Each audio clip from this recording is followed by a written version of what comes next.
Hello एनिम lovers, कैसे हो? I hope कि तुम सब अच्छे ही हो। तो आज बिना कोई बकवास के स्टार्ट करते हैं आज का एपिसोड। तो पिछले एपिसोड में हमने ये देखा था कि साओसिंग अपने डिवाइन पूल से जाग जाता है और मिस फेंग साओसिंग से कहती है कि ताओइस्ट मास्टर के कब्रिस्तान में मुर्दों को बदल दिया गया है। तो अब आगे जुई ने जितने भी लोगों को जमीन में गाड़ा होता है वो सभी लोगों को वो निकाल देती है और उसके बाद मिस फेंग उन सभी स्टूडेंट्स से कहती है कि तुम सभी ने मिसबिहेव किया है और इसी वजह से तुम सभी को फाइन भरना पड़ेगा और वो भी कल दोपहर तक। तो चलो अब तुम सब जा सकते हो। मिस फेंग के कहने के बाद वो सारे स्टूडेंट्स वहाँ से चले जाते हैं और उसके बाद मिस फेंग खांसते हुए बड़े ही रोब में कहती हैं कि जुई मैं तुम्हें माफ करती हूँ क्योंकि तुमने उन स्टूडेंट्स को पकड़ा जो बहुत ज्यादा मिसबिहेव करते हैं। लेकिन साओसिंग मिस फेंग की बातें सुनने के बाद ये कहता है कि मुझे पता है कि मिस फेंग जुई को कोई पनिशमेंट क्यों नहीं दे रही है क्योंकि ये जुई से जीत नहीं सकती। और साओसिंग की ये बात सुनने के बाद मिस फेंग गुस्सा हो जाती है और मन में ये कह रही होती है कि मैं तुम्हारी टीचर हूँ, मुझे कुछ रिस्पेक्ट तो दो वरना मैं तुम्हें जान से मार दूंगी। लेकिन साओसिंग अभी भी यही कह रहा होता है कि ये टीचर तो इससे डरती है क्योंकि ये इसके साथ फाइट नहीं कर सकती। अब मिस फेंग साओसिंग की बातों को चेंज करके डायरेक्ट ये पूछती है कि वो लटकते हुए प्लेटफॉर्म्स कैसे टूटे। ये सुन के साओसिंग मन में ये सोच रहा होता है कि इन्हें अभी ताओइस्ट मास्टर के कब्रिस्तान में जो मुर्दे ट्रांसफॉर्म हुए हैं उनके बारे में बात करनी चाहिए। और फिर वो मिस फेंग से कहता है कि आखिर ये कैसे हुआ, वो जगह तो बहुत ही अच्छी होनी चाहिए थी क्योंकि वहाँ पे हर एक डीन की कब्र है। तो मिस फेंग कहती है कि ऐसा नहीं है, वो जगह बिल्कुल भी अच्छी नहीं है और वो जगह पूरी तरह से बुरी शक्तियों से घिरी हुई है। मिस फेंग की ये बात सुन के साओसिंग बहुत ज्यादा चौंक जाता है और अब मिस फेंग साओसिंग को कुछ बातें बताती है कि ताओइस्ट मास्टर का कब्रिस्तान पहले एक युद्ध का मैदान था जहाँ पे तीनों ही दुनिया एक दूसरे से 500 साल पहले लड़े थे और वो एक विनाशकारी युद्ध था जहाँ पे अनगिनत लाशें और फ्रीगामेंट के स्पिरिट्स को छोड़ा गया था। और उसके बाद वहाँ पे दो प्रकार के डेविल्स आए, एक तो इवल सोल्स और दूसरे चलने वाले सौ यानी कि चलने वाले डेड बॉडीज। अब मिस फेंग की ये बातें सुनने के बाद साओसिंग मन में ये सोचने लगता है कि अब मुझे पता चला कि क्यों स्कूल के आसपास इतनी सारी आत्माएं घूमती रहती है। और उसके बाद मिस फेंग बताती है कि हमारे शाखा के सबसे पहले डीन जिनका नाम हांगयून लू था वो डेड बॉडीज को चला सकते थे। उन्होंने गांव के लोगों के लिए और स्टूडेंट्स को बचाने के लिए खुद का बलिदान कर दिया। चलने वाले डेड बॉडीज को दबाने के बाद यानी कि दफनाने के बाद वो बहुत ज्यादा घायल हो गए थे जिसकी वजह से उनकी मृत्यु हो गई। लेकिन मरने से पहले उन्होंने लोगों से कहा था कि हर एक ताओइस्ट मास्टर के कब्र को पहाड़ी पे ले जाया जाए और फिर उन्होंने सारे शवों को एक साथ प्रतिबंधित यानी कि बांध दिया था। लेकिन अगर वो शव वापस से आ गए तो बहुत बड़ी परेशानी खड़ी हो जाएगी। और उसके बाद मिस फेंग ये कहती हैं लेकिन धीरे धीरे वो प्रतिबंध अब काम करना बंद कर रहा है जिसकी वजह से वहाँ पे जो मुर्दे थे यानी सौ थे वो वापस से उठ के चलने लग रहे हैं और हिल पे कब्र की चोरी करने वाले भी है। लेकिन हमारे डीन वहाँ पे गए हुए हैं और उन्होंने हमसे कहा है कि मैं वहाँ पे जा रहा हूँ और तुम अपने साथ और लोगों को लेकर आओ मेरी मदद करने के लिए।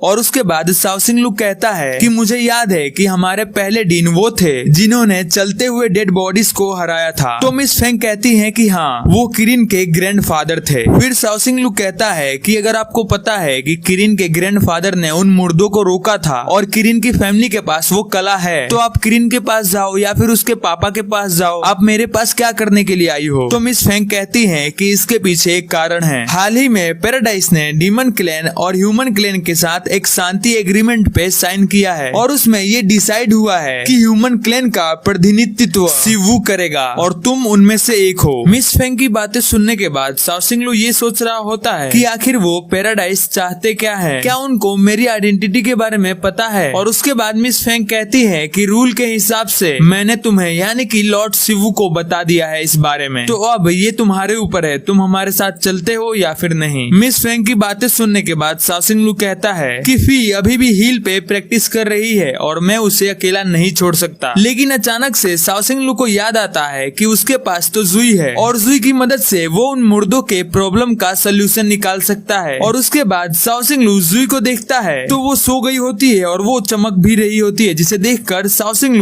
थोड़ा सा परेशान हो जाता है। तो मिस फेंग कहती है कि तुम चिंता मत करो, वो ठीक है, बस वो अपने शरीर में और भी ज्यादा शक्तियों को इकट्ठा कर रही है। और ये सुनने के बाद साओसिंग ये सोच सोचता है कि मुझे उस मिस्ट्री बीस्ट को इसे खाने नहीं देना चाहिए था। और उसके बाद पीछे से एक लड़का कहता है कि वो तो सिर्फ एक शवों का छोटा सा ग्रुप है और इसीलिए आप लोगों को चिंता करने की कोई जरूरत नहीं है। तो मिस फेंग कहती है कि तुम लेट हो और यहाँ पे हमें दिखाया जाता है कि वो ताइसेंग है और उसके साथ किवी और रुई भी है। और फिर ताइसेंग कहता है कि शाओसिंग लू, मैंने सुना है कि तुम मोटर लेवल 1 पे आ गए हो, लेकिन फिर भी तुम अभी भी मेरे लेवल से नीचे हो क्योंकि मैं मोटर लेवल 2 पे आ गया हूँ। तो शाओसिंग लू उसकी बात सुन के हंसते हुए कहता है हाँ हाँ तुम ही बेस्ट हो बस। और उसके बाद मिस फेंग कहती है कि तुम्हारा कैप्टन शाओसिंग लू होगा और तुम्हें इसकी बातें सुननी चाहिए। मिस फेंग की ये बात सुन के कि शाओसिंग लू इस टीम का कैप्टन होने वाला है, ताइसेंग चौंक जाता है और कहता है कि ये तो गलत बात है, मैं मोटर लेवल के 2 पे हूँ, इससे एक लेवल ऊपर। लेकिन कोई भी उसकी बातें नहीं सुनता। और उसके बाद मिस फेंग शाओसिंग लू से कहती है कि अब हमें क्या करना होगा। और फिर शाओसिंग लू कहता है कि सबसे पहले तुम सब अपना अपना इंट्रोडक्शन दो। तो ताइसेंग कहता है कि मेरा नाम ताइसेंग लू है और मैं एक बॉडी कल्टीवेटर हूँ, वो भी मोटर लेवल 2 का। मेरे पास आयरन बॉडी की बॉडी स्किल है और बॉक्सिंग ग्लव्स है, वो भी मोटर लेवल 2 के। ये मेरे स्पिरिट वेपन्स है। ताइसेंग की बातें सुनने के बाद शाओसिंग लू कहता है हाँ अच्छा है, लेकिन मार खाने से पहले तक अब नेक्स्ट कौन है। और अब रुई अपना इंट्रोडक्शन देता है और कहता है कि मेरा नाम रुई सेंगुआन है और मैं एक सोल कल्टीवेटर हूँ, वो भी मोटर लेवल 1 का। मेरे पास वाइंड यानी कि हवा के हथियार हैं और क्लाउड मैनिपुलेशन मैजिक भी है जो कि ई बोर्न सोल टेक्निक है। और अब स्पिरिट वेपन्स की बात करें तो मेरे पास एक स्वॉर्ड है जिसका नाम चिलिंग है और वो मोटर लेवल 5 का है और मैं अटैक करने में और दुश्मनों को नुकसान पहुंचाने में सबसे अच्छा हूँ। रुई की बातें सुनने के बाद शाओसिंग लू कहता है ओके अब नेक्स्ट कौन है, लेकिन साथ में वो मन में ये सोच रहा होता है कि इसके पास स्पिरिट वेपन है, वो भी मोटर लेवल 5 का, और मेरे ख्याल से ये मोटर लेवल 1 से काफी अच्छा है। और अब क्वी अपना इंट्रोडक्शन देती है कि मेरा नाम क्वी सेंगुआन है और मैं एक सोल कल्टीवेटर हूँ, वो भी मोटर लेवल 1 की। मेरे पास सोल टेक्निक के मोड़े हुए वेव्स है और मून लाइट का पानी है जो कि एक इल्यूजन टेक्निक है। और आखिर में मेरे पास मैजिकल स्पिरिट वेपन है जिसका नाम मैजिक वैंड है जो कि मोटर लेवल 4 का है और इसीलिए मैं किसी को भी मेडिकल ट्रीटमेंट दे सकती हूँ। अब सबकी बातें सुनने के बाद शाओसिंग लू कहता है कि अच्छा ठीक है अब ये मेरी बारी है। और फिर वो कहता है कि मेरा नाम शाओसिंग लू है और मैं एक सोल कल्टीवेटर हूँ मोटर लेवल 1 का और मेरे पास थंडर का सिस्टम है यानी कि बिजली की ताकत और मेरे पास स्पिरिट बॉम्ब्स हैं जो कि मेरे वेपन्स हैं। और यहाँ पे हमारी इस एपिसोड का दी एंड होता है। अगर आपको वीडियो अच्छी लगती हो तो यार प्लीज एक लाइक दे दिया करो। तो मिलते हैं अगली वीडियो में।